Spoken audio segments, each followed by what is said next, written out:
चींटियां खूनी जंग की तैयारियां कर रही हैं। घातक रासायनिक हथियारों का इस्तेमाल हो रहा है और हर तरफ बस तबाही ही तबाही है। वैसे भी जंग से कब किसी का भला हुआ है, फिर वो चाहे काली चींटी लाल चींटी की लड़ाई हो या फिर यूक्रेन और रूस की। मैं आज आपको चींटियों और छोटे पतंगों के संसार की एक प्यारी सी कहानी दिखाते हुए बताऊंगा, जिसका नाम है minuscule the valley of the lost ants. एक शादीशुदा जोड़ा इस जंगल में पिकनिक मनाने आया है। वो शुद्ध हवा में बैठकर प्रकृति का आनंद ले रहे हैं। यकाएक औरत को एहसास होता है कि वो अपने बच्चे को किसी भी वक्त जन्म देने वाली है। ये सुनते ही उसका आदमी तुरंत सामान बटोरकर उसे लेकर निकल जाता है। इस जल्दीबाजी में खाने पीने की कुछ चीजें और अन्य सामान वो वहीं छोड़ जाते हैं। दूसरी ओर जंगल में कीट पतंगे खुशी से अपना जीवन व्यतीत कर रहे हैं। यहाँ एक हरी पत्ती के नीचे आज 3 लेडीबग्स जन्म ले रही हैं। तीनों नीचे पत्थर पर आकर गिरती है। जहाँ उनके मम्मी पापा उन्हें उड़कर देखने आते हैं, वो अपने नवजात बच्चों को पंख फैलाकर उड़ना सिखाते हैं।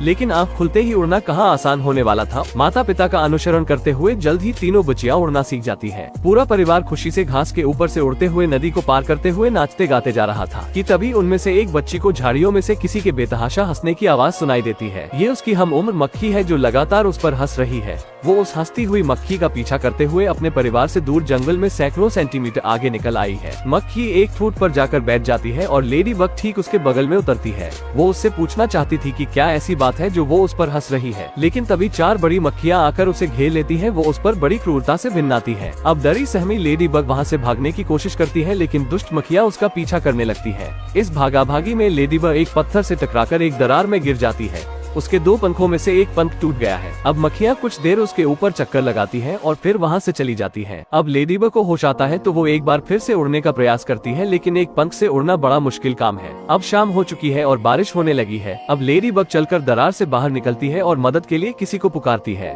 अकेली बेचारी खुले में यहाँ वहाँ घूमती है एक सुरक्षित आश्रय की तलाश में। वो उन पति पत्नी के द्वारा छोड़े गए चीनी के डब्बे में घुस जाती है और वहीं पर सारी रात गुजारती है। अब सुबह उठते ही उसे भन भन की आवाजें सुनाई देती हैं। वो बॉक्स के बाहर झांकती है तो बाहर उसे अनगिनत कीड़े दिखाई देते हैं, जो इंसानों द्वारा छोड़े खाद्य पदार्थों को अपने अपने घरों में लेकर जा रहे थे। मक्खियां चिप्स उड़ाकर ले जा रही थी। अन्य कीड़े स्नैक और माचिस की डिबिया के लिए आपस में लड़ रहे थे। अब वहीं से एक काली चींटियों का झुंड गुजर रहा था कि तभी आगे चल रहे उनके मुखिया को चीनी की सुगंध सुंघाई देती है। वो चीनी के डब्बे की तरफ बढ़ता है। उसे अपनी तरफ आता देख लेडी बग डर के जल्दी से बॉक्स के अंदर छिप जाती है। चीनी के लालच में अंधे मुखिया को लेडी बग दिखाई ही नहीं पड़ती। वो चीनी को थोड़ा सा चखता है और मदहोश होकर उछलने लगता है। उसने अपनी जंगल की जिंदगी में इतनी मीठी चीज पहले कभी नहीं चखी थी। वो बाकी चींटियों को सब कुछ छोड़ छाड़ कर बॉक्स की तरफ आने को कहता है। मुखिया के आदेश का पालन करते हुए सब इकट्ठी होकर बॉक्स को उठाती है और इसे अपने किले की तरफ लेकर चल पड़ती है। अब इसमें बैठी लेडी बग को भी ना चाहते हुए इस सफर का हिस्सा बनना पड़ता है। अब जाते हुए चींटियां बॉक्स को टेढ़ा कर देती है, जिससे एक सुगर क्यूब लेडी बग के ऊपर आ गिरता है। वो उसे हाथों से पकड़कर रोकने की कोशिश करती है, लेकिन तभी अचानक चींटियों के हाथों से बॉक्स नीचे गिर जाता है और लेडी बग बॉक्स से निकलकर बाहर आ जाती है। चींटियां बॉक्स से बाहर निकली चीनी को बॉक्स के अंदर डालने के काम में लग जाती है। तभी उनकी नजर वहीं पड़ी लेडी बग पर जाती है। वो उसका हाल चाल पूछने जाती है, लेकिन तभी एक गिरगिट वहां आकर इन्हें देख लेती है। सारी चींटियां दहशत में चीनी के टुकड़ों के पीछे जाकर छुप जाती है। गिरगिट मुखिया के बिल्कुल नजदीक पहुंच जाती है। वो उसे बस खाने ही वाली थी कि तभी लेडी बग को एक आइडिया सूझता है। वो तेजी से भागकर बॉक्स के अंदर चली जाती है और वहां से अजीबोगरीब आवाजें निकालना शुरू कर देती है, जिससे गिरगिट बहुत ज्यादा डर जाती है और भागकर पत्थरों के बीच में घुस जाती है। खतरा अब टल चुका है। चींटियां बॉक्स के किनारे घेरा लगाकर अपनी जान बचाने वाली लेडी बग का अभिवादन करती है। लेडी बग उन्हें बताती है कि वो उड़ नहीं सकती। काली चींटियों का मुखिया उसे उनके साथ चींटियों के किले में चलने का आमंत्रण देता है। अब उनका सफर आगे बढ़ता है, लेकिन इस बार लेडी बग आराम से बॉक्स के ऊपर मुखिया के बगल में बैठकर सवारी का मजा ले रही है, जो अब उसका आजीवन कर्जदार है। अब किले के नजदीक पहुंचते ही मुखिया प्रजा को अपने आने का संकेत भेजता है कि वो एक बेशकीमती चीज लेकर वहां पहुंच रहे हैं। लेकिन तभी एक दुष्ट लाल चींटियों का एक गिरोह उन्हें घेर लेता है, जिन्हें देखकर साउथ इंडियन मूवी के गुंडों जैसी फीलिंग आती है। मुखिया चींटियों से रुकने के लिए कहता है। अब वो एक सुगर क्यूब बॉक्स से निकालकर लाल चींटियों को तोहफे में देता है, जो कि वास्तव में तोहफा नहीं बल्कि एक तरह की हफ्ता वसूली थी। अब वो जल्दी से वहां से भागता है और चींटियों से बॉक्स को उठाकर तुरंत चलने को कहता है। रेड एंट्स गुस्से से और ज्यादा लाल हो गई हैं, क्योंकि उनकी नजर पूरे बॉक्स पर थी, न कि एक सुगर क्यूब पर। लालची रेड एंट्स उनका पीछा करते हुए जाते हैं। अब ब्लैक एंट्स देखती हैं कि आगे एक तेज ढलान है। वो जल्दी से बॉक्स के ऊपर चढ़ जाती है, फिर एक धक्का देकर बॉक्स के साथ तेजी से ढलान से नीचे आती है। उधर रेड एंट्स को एक खाली सोडा कैन मिल जाता है, जिसके अंदर घुसकर वो ब्लैक एंट्स के पीछे लग जाते हैं। अब ब्लैक एंट्स का चीनी का डिब्बा और रेड एंट्स का कैन दोनों नदी में जाकर गिरते हैं। दोनों नदी के प्रवाह में आगे बढ़ने लगते हैं।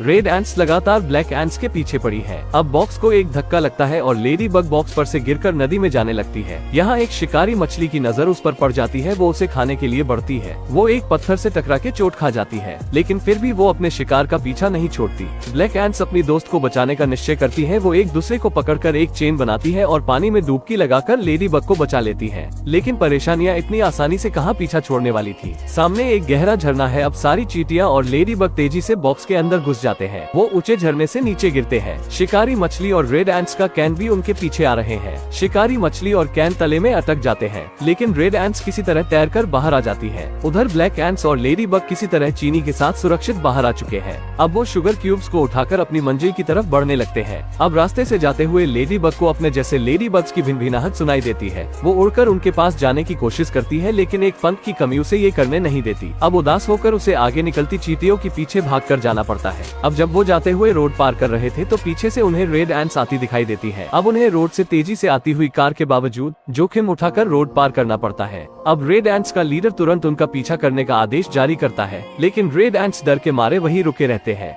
ब्लैक एंट्स किसी तरह खुद को कार के नीचे आने से बचा लेती है और जल्दी ही वो अपने किले तक पहुंच जाती है। लेडी बग भी उनके साथ अंदर चली जाती है। यहाँ हर कोई अपने काम में व्यस्त है। हर चींटी रानी को कोई न कोई भेंट ला करके देती है। अगर वो भेंट से संतुष्ट होती है तो एक अंडा दे देती है, लेकिन जैसे ही उसे चीनी भेंट की जाती है उसे ऐसे परम आनंद की प्राप्ति होती है कि वो तुरंत ही सैकड़ों की संख्या में अंडे देने लगती है। उधर रेड एंट्स का मुखिया ब्लैक एंट्स के किले को देख लेता है। वो आग बबूला होकर अपनी लाल रानी को खबर देने जाता है। रानी रेड एंट्स को युद्ध की तैयारियां करने का आदेश देती है। रेड एंट्स बिना वक्त गवाए ब्लैक एंट्स के ठिकाने की तरफ धावा बोल देते हैं। वो हथियारों, अखरोटों, पत्थरों, गुलेल और यहाँ तक कि कीड़े मारने के स्प्रे तक से लैस है। रात का वक्त है। सभी ब्लैक एंट्स और लेडी बग सोए हुए हैं। लेडी बग सपना देखती है कि वो और उसका परिवार घास के मैदान के ऊपर से उड़ते हुए जा रहे हैं। तभी अचानक लेडी बग की नींद खुल जाती है। वो किले के बिल्कुल ऊपर चली जाती है। वो देखती है कि अब उसका दूसरा पंख भी लगभग पूरा उगाया है और अब जल्दी ही वो उड़ पाएगी। वो खुशी से झूमती है। अब किसी तेज भिनभिनाहट की आवाज से ब्लैक एंट्स की नींद सुबह जल्दी खुल जाती है। वो देखते हैं कि अनगिनत रेड एंट्स उनके किले की तरफ बढ़ती आ रही है और उन्होंने लड़ाई के लिए अपने हथियार तैयार कर लिए हैं। अब ब्लैक एंट्स के किले पर गोले गिरने लगे हैं। विरोध में ब्लैक एंट्स रेड एंट्स पर ईयरबड्स गिराती है। वो उन पर टैबलेट्स और नमक गिराकर उनका सामना करने की कोशिश करती है, लेकिन रेड एंट्स द्वारा छोड़े गए बॉम्ब्स ब्लैक एंट्स को कहीं ज्यादा नुकसान पहुंचा रहे हैं। अब काली चींटियों की रानी मुखिया और लेडी बग को चींटियों के वैज्ञानिक के पास भेजती है। उनकी समस्या को जानकर वो अपने अनमोल खजाने से निकालकर उन्हें एक माचिस और कुछ पटाखे देता है। अब ब्लैक एंट्स पटाखों को किले की छत पर रख देते हैं, लेकिन रेड एंट्स भी चुप नहीं बैठी थी। वो मुख्य द्वार को तोड़कर अंदर दाखिल होने की कोशिश में लगे थे। अब काली चींटियों का मुखिया माचिस खोलता है, लेकिन उसके अंदर उसे सिर्फ एक ही तिली मिलती है। वो उसको इस्तेमाल करने के निर्देश देखता है और माचिस को जलाता है। वो एक रॉकेट को दागता है। रॉकेट तेजी से उड़ते हुए जाती है। वो रेड एंट्स के ऊपर जाकर गिरती है, जिससे कई रेड एंट्स मारे जाते हैं, लेकिन तिली एक ही थी जो अब बुझ चुकी है। उधर दुश्मन अब दुगनी गति से हमले कर रहा है। अब लेडी बग को याद आता है कि चींटियों से मिलने से पहले उसने ऐसी ही एक माचिस देखी थी जिसे मनुष्य वहाँ भूल गए थे। वो इसके बारे में चींटियों को बताती है। वो उनसे वादा करती है माचिस लेकर ही लौटेगी, लेकिन उसे शुरू में उड़ान भरने के लिए मदद की जरूरत थी। ब्लैक एंट्स कागज का एक हवाई जहाज बनाते हैं और लेडी बग को उसमें बिठाकर लॉन्च कर देते हैं। अब तुरंत ही लेडी बग खुद से ही उड़ना शुरू कर देती है। ब्लैक एंट्स को उससे बहुत आशाएं हैं। वो उसके जल्दी लौटने की कामना करते हैं। लेडी बग बहुत ही जल्दी एकदम सही जगह पर पहुंच जाती है, क्योंकि अब उसका दूसरा पंख भी अच्छे से निकल आया था। वो माचिस की डिबिया को उठाने की कोशिश करती है, लेकिन वो बहुत भारी थी। लेकिन तभी वो एक मकड़ी को आते देखती है जो उसे आसानी से उठाकर अपने साथ ले जाने लगती है। लेडी बग उसका पीछा करती है। मकड़ी अपने घर पहुंचती है जो एक टॉय हाउस था। अब लेडी बग भी चुपके से मकड़ी के घर में घुस जाती है। अब पता चलता है मकड़ी को अपना जाल कसने के लिए माचिस की तीलियों की जरूरत थी, लेकिन लेडी बग को कुछ कहने या करने का मौका ही नहीं मिलता। पीछे खिड़की से एक टोड अपनी जीभ से उसे पकड़ लेता है। वो अपने पैर जमीन पर जमा लेती है। फिर वो खिड़की को पकड़कर खुद को उसके मुंह में जाने से रोकती है, लेकिन टोड पूरी ताकत से उसे अपनी ओर खींचता है और इस खींचातानी में टॉय हाउस लुढ़क कर टोड के ऊपर गिर जाता है। वो मारा जाता है। लेडी बग बेहोश हो जाती है और उसे फिर से वही अपनी फैमिली वाले सपने आते हैं। अब उसे दोबारा से होश आता है। वो मकड़ी बहुत अच्छी औरत होती है। वो उसे खाने के लिए ताकत की कोई चीज देती है और टोड को मारने के इनाम के रूप में माचिस उसे दे देती है। लेडी बग माचिस माचिस को पकड़ती है और अपने दोस्तों की मदद के लिए निकल पड़ती है। रास्ते में उसे बदमाश मक्खियों के हंसने की आवाजें आती है। वो देखती है कि मक्खियाँ एक और लेडी बग को परेशान कर रही है। वो माचिस को वहीं छोड़ देती है और मक्खियों से निपटने जाती है। वो उनका ध्यान अपनी ओर खींचती है। वो उन्हें अपने पीछे पीछे हाईवे की तरफ ले जाती है। एक तेज रफ्तार कार हाईवे से गुजर रही थी। लेडी बग तेजी से कार की तरफ बढ़ती है और गुलाम के आमिर खान की तरह एन मौके पर साइड हो जाती है और उसके पीछे आ रही बदमाश मक्खियाँ कार की हेडलाइट से टकराकर वहीं ढेर हो जाती है। अब वो उस मक्खियों द्वारा सताई गई लेडी बग के पास वापस जाती है, उसे गले लगाती है और उससे वापस आकर मिलने का वादा करती है। अब वो वापस से माचिस की डिबिया को उठाकर काली चींटियों के किले पर पहुंचती है, जिसे रेड एंट्स काफी नुकसान पहुंचा चुकी थी। वो रेड एंट्स की सेना के ऊपर से उड़ते हुए किले की छत पर पहुंचती है। उसके दोस्त उसे माचिस के साथ देखकर बहुत खुश हो जाते हैं। अब ब्लैक एंट्स माचिस की तीलियां जलाकर सारे रॉकेट्स को दाग देते हैं। भारी संख्या में रॉकेट्स उड़कर रेड एंट्स पर गिरते हैं और धमाके ही धमाके होते हैं। एक रॉकेट सीधे रेड एंट्स के टैंक पर गिरता है, जिससे एक बहुत बड़ा धमाका होता है। रेड एंट्स को भागने के लिए मजबूर होना पड़ता है। रेड एंट्स ने अपनी हार स्वीकार कर ली है, लेकिन चींटियों के किले को चारों ओर से आग ने घेर लिया है और काली चींटियां और उनकी रानी अंदर मुख्य कक्ष में छुपे हैं। तभी उन्हें एक अजीब सी तेज आवाज सुनाई देती है। ये एक हवाई जहाज है जो चींटियों के किले के ऊपर से उड़ते हुए जाता है और आग बुझाते हुए निकल जाता है। आग बुझ जाती है, लेकिन साथ ही उनका पूरा किला भी ढह जाता है। अब बची हुई चींटियां और रानी मलबे से निकलकर बाहर आ जाते हैं। कुछ समय बीता है। लेडी बग अब बड़ी हो गई है और वो अपने दोस्त के साथ रहती है, जिसे उसने मक्खियों से बचाया था। आज वो 5 बच्चों की माँ है। वो उन्हें उड़ना सिखाती है। लेडी बग और उसके बच्चे मजे से घास के ऊपर से उड़ते हुए जाते हैं और खुशियाँ मनाते हैं। उधर मेहनती काली चींटियों ने फिर से अपना किला बना लिया है, लेकिन लेडी बग अपने दोस्त को नहीं भूली है। वो कभी कभी उससे मिलने उसके पास आती है। वो जब भी मिलते हैं घंटों बैठकर बातें करते हैं।